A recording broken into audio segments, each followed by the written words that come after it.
On a cold winter morning, there's a warm welcome for Czech presidential candidate Jiri Drahos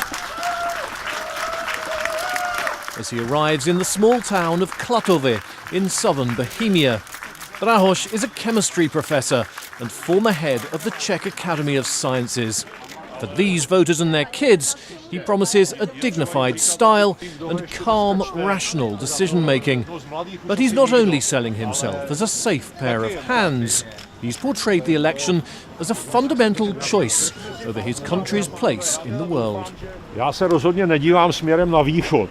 Já se dívám směrem na západ. Nakonec slavíme 100 let od založení Československa a to nám garantovali západní mocnosti, včetně Spojených států.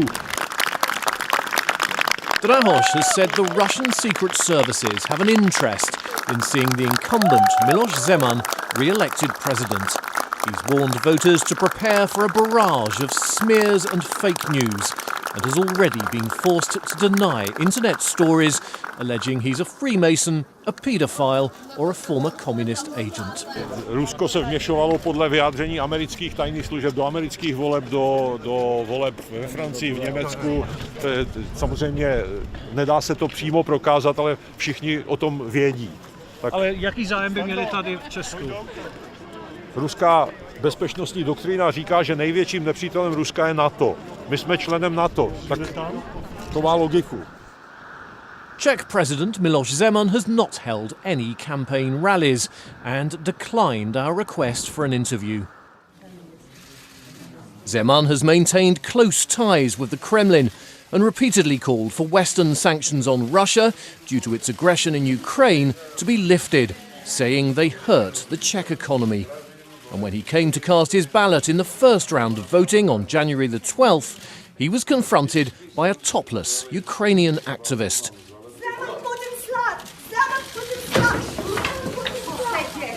He was helped away by his aides, looking frail. The following day, Zeman came to his party headquarters to celebrate and deny long-running rumours of ill health. He gained more votes than any other candidate, though not enough to avoid a second-round runoff against Drahos.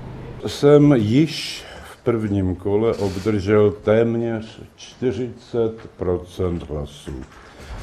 A blahopřeji Jiřímu Drahošovi k hezkému druhému místu. Jsem stále mladý a stále plný sil a plný energie.